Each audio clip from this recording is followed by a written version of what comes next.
Holy moly, encrypted secret Easter egg finally, so let's go! Everybody and their grandmothers making videos about the new super secret found and encrypted, but I have my own super secret thing to go for, and that is the Cripple Prime 2TC.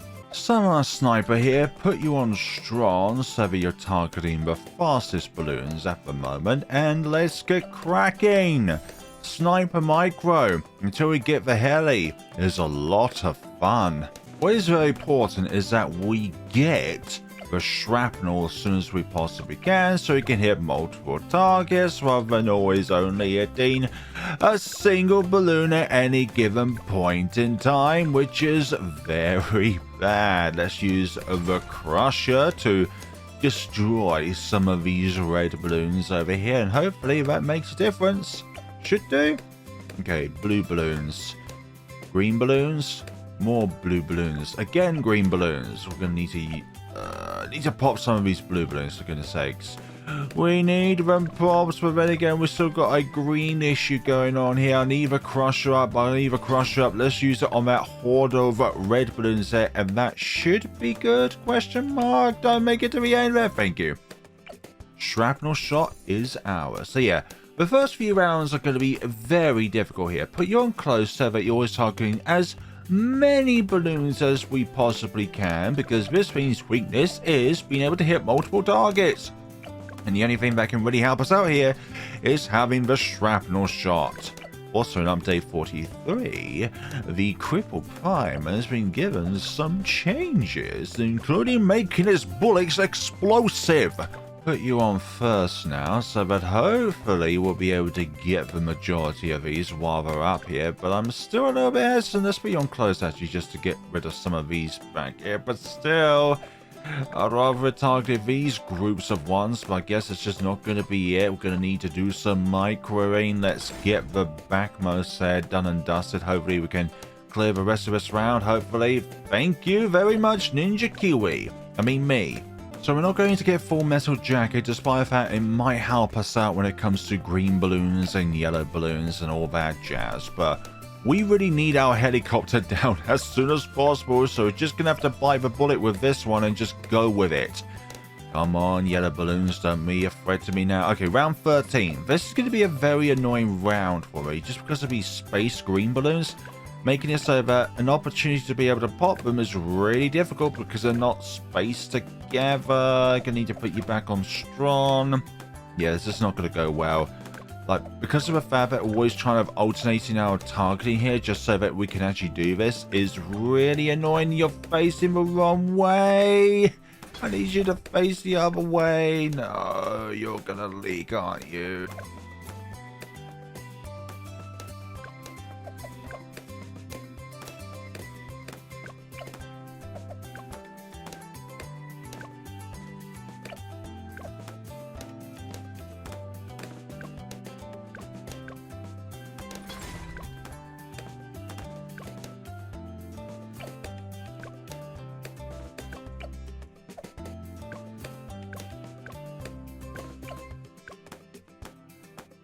There we go.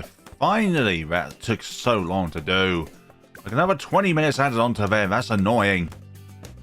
Round 14 should not be anywhere near as difficult though, because the targets in which we want to remove first are all kind of together rather than spaced out all of the time. Okay, so round 14. Put you on strong. Hopefully we should be able to clear this up. Hopefully they're starting to make their way to the bottom. Not good.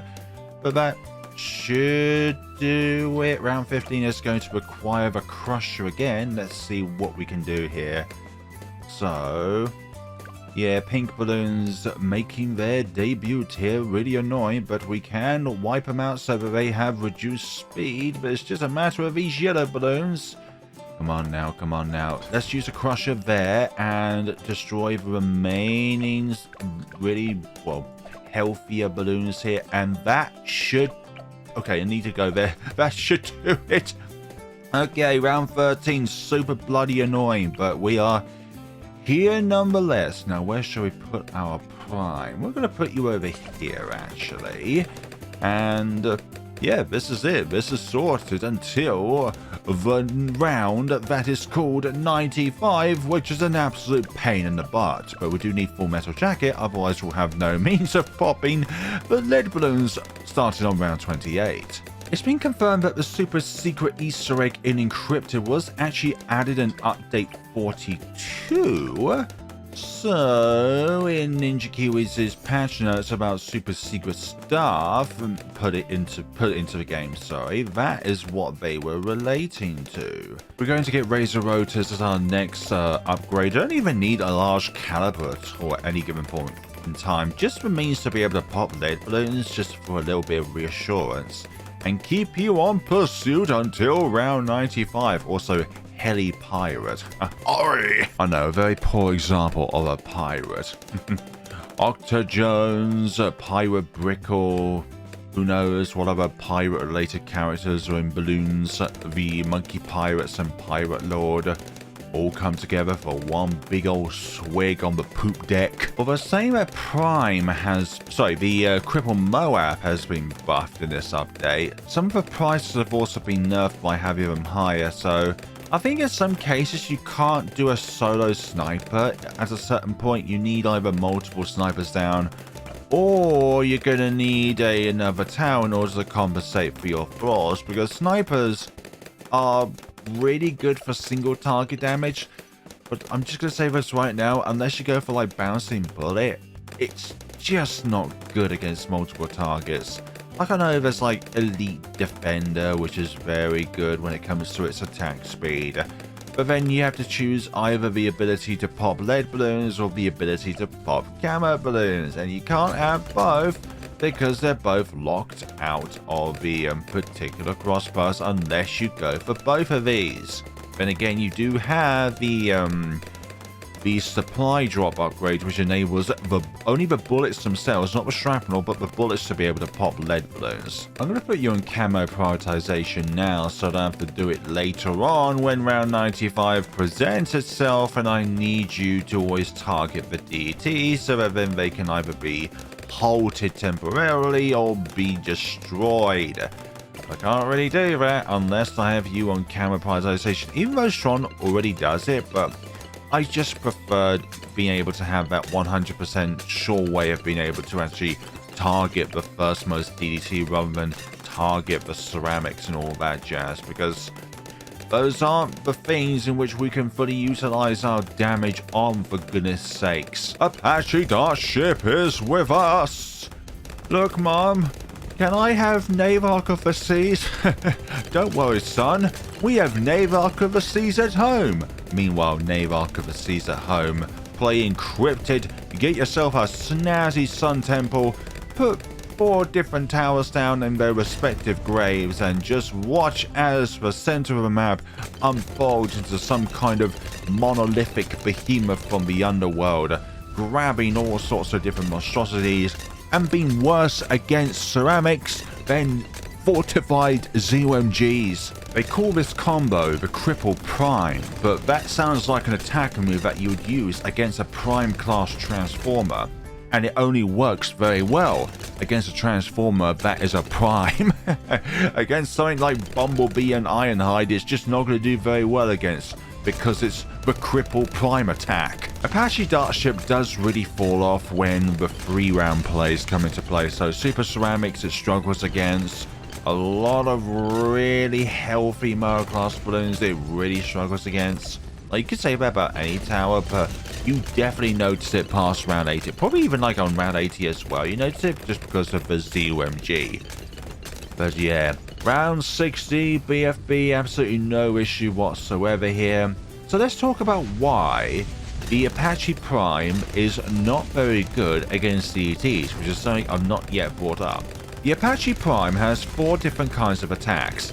It has the lasers, in which replaces darts. It has the plasma attack, which replaces its frontal dart attack here, or its frontal bullet attack here. It has its missiles, which obviously doesn't change but become more powerful when it upgrades to Apache Prime. And then there's this Razor Rotor, which I think does become a little bit more powerful once become Prime. I'm not too sure, but only 2 of its 4 attacks can actually hurt DDTs, and that's the frontal plasma attack and the laser rotors. The lasers, which are the energy type of attack, can't do anything, and the explosives that emit out of the sides of the helicopter itself can't do anything either. Also, it really struggles against fortified balloons as well at this given point in time. But this map is long enough, and we should have the Apache Prime at some point. I think before round 80 we can get it, as long as we don't upgrade our sniper here. So yeah, a little bit of trivia here and there. Apache Prime, like at the moment, Apache Starship, the only thing that can damage DTs on it is its razor rotors. Not a very reliable form of damage, but it's something. I'd rather have it than nothing, actually, to be honest. Fun trivia about the Sniper Monkey. Actually, it's not really trivia, but it's just my own personal opinion. This is my least favorite military tower. I just find it to be really unreliable when it comes to dealing with hordes of balloons. Like, even the middle path one, I find really struggles. This is only really good when it comes to single target damage at any given point in time, because it's a bullet that makes contact with a single balloon and doesn't have any, actually it has one pierce, but you have to rely on stuff like shrapnel shot and bouncing bullet and then elite sniper, which also buffs the other two paths. It's like you are really limited for choice when it comes to multiple targets and being able to hit multiple targets all at once. And when it comes to the middle path, you are actually reliant on there being multiple targets in order to get the most out of its attack.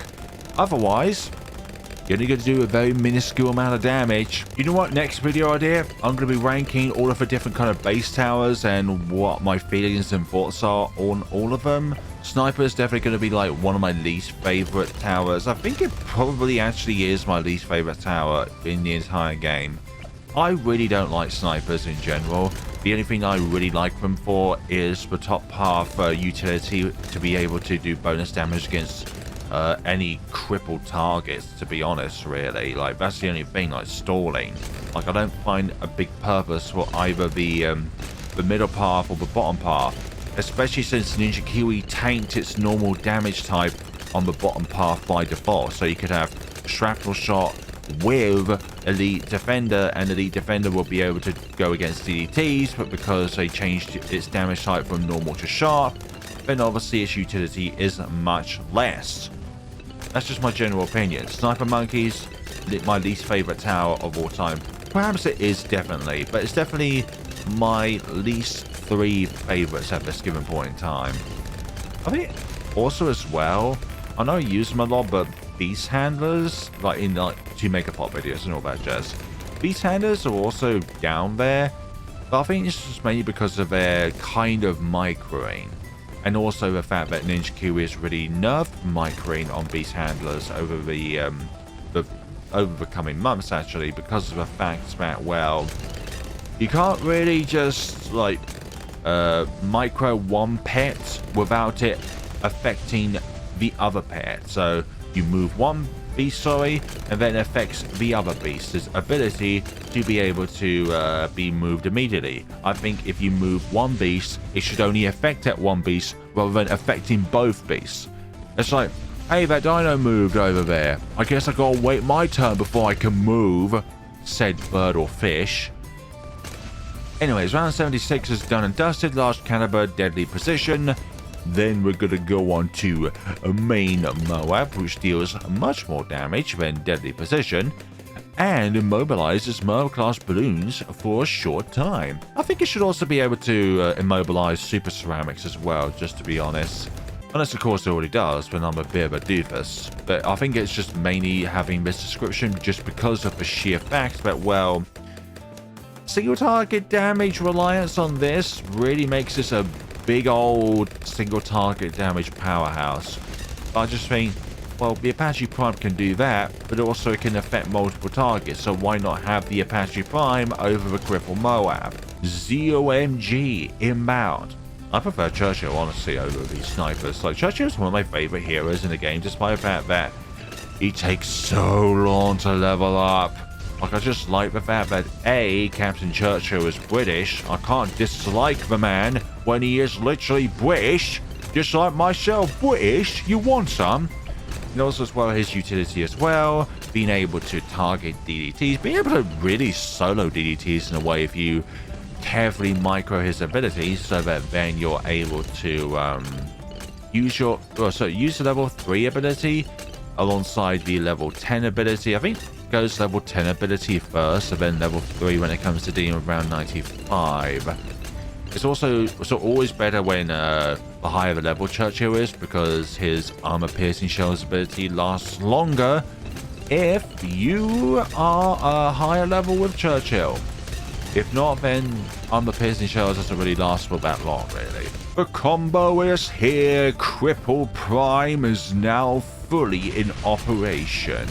And you can definitely tell which of these two towers are going to get more pops, but we can't do it without your Cripple MOAB and your shrapnel shots, which the immobilization is also with the shrapnels rather than just the bullet that it fires first and foremost, which is pretty snazzy.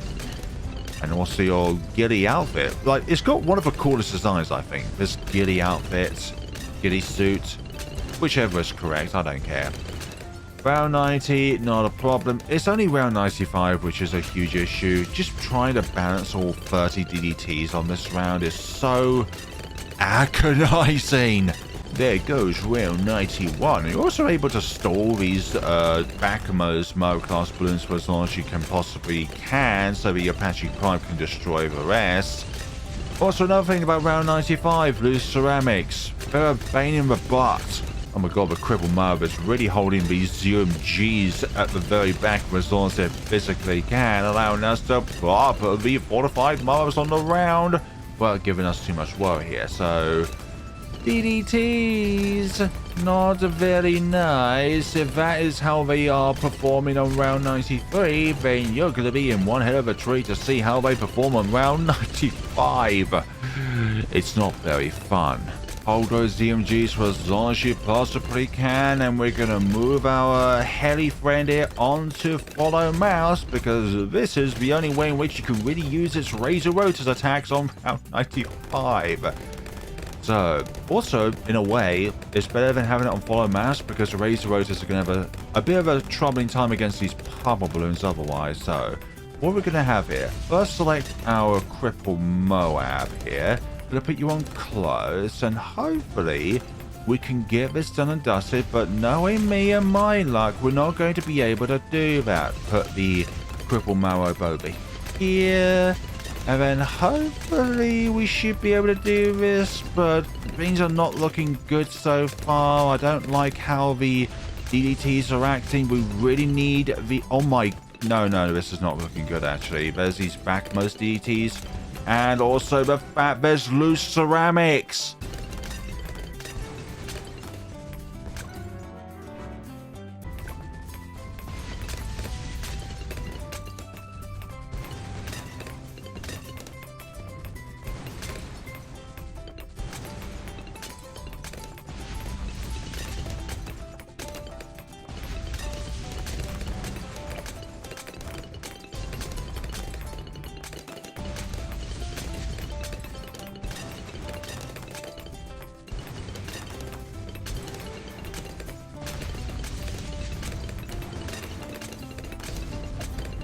That should do it. Yes!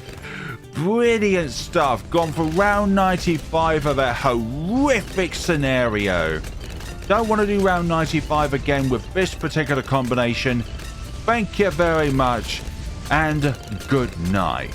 So hopefully the rest of this should be smooth sailing. Even round 99 will be less difficult because there's less of them to target. Thank you very much.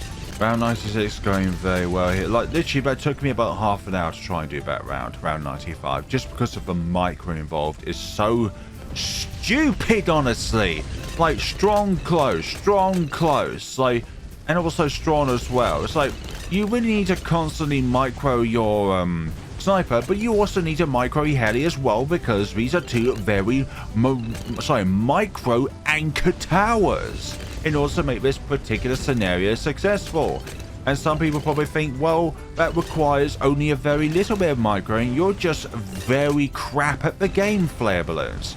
And that's to say, that I can say I can agree with in some cases. Like, there are a lot of towers in this game which I absolutely despise, really, when it comes to trying to use it into their fullest potential because of the way in which they are strong rather than the way in which they can be good. And I think I fumbled here because I think, yeah, this is not an impossible round. It's just the fact that I was just I was concentrating on the ZMGs at the back here too much, where I really should be concentrating on the fortified ones first and then going from there. Concentrate on the fortified BFBs first and then concentrate on the ZMGs, sorry, when you've dealt with the fortified behemoths here, because these at the moment are our main issue, cause concern. Let's put you to strong actually just to hold you temporarily. Dear ZMG there, group you all a bit more together, which is very nice. And can we do it this round? I believe we can. Essentially, when the balloons get here, it's always nice to have the sniper on first with the shrapnel shot, so I can just target multiple balloons at any given point in time. Round 98 done. Yeah, it's pretty much GG now. There's nothing to worry about. Let's put you on strong, so you're always targeting the fortified ZMG. No need for Heli micro here. Just keep it on pursuit is needed. And there we go. That's round 99. Now round 100. Yeah, some of those round 95 failures were BS because it's like a single weak balloon just made it out. Like the DDT. No. The ceramic. No. A ditzy little fortified, sorry, ditzy little regrow ceramic yellow. Nah, we're just gonna let that one through because we hate player balloons on this game. But there we go, folks. That is one hell of a 2TC combination with the Cripple MOAB Sniper and the Apache Prime Heli Pilot. So yeah. Pretty good combo if you have a crusher, that is. Although people are going to say, well, it's a 3TC because you used the crusher. I don't care. Thank you all so much for watching, and also it doesn't count towards a tower, for goodness sakes. Thank you all so much for watching. Just like even like Caveman Monkey is presumably not a tower that you can put down. Well, it's not a tower that's counted, even though it's something that you can move around using the middle part of Heli. You can buff it using different things like middle part of village, overclock, etc. So thank you all so much for watching, everybody, and take care of yourselves. What is a tower? I would say these are towers, these are towers, these are towers, these are towers, but these don't count as a different tower like the pets that are spawned down. These are not counted as different towers because it's part of the engineer's arsenal, just like the foam is part of its arsenal, the nail gun is part of its arsenal, etc. Don't be stupid now.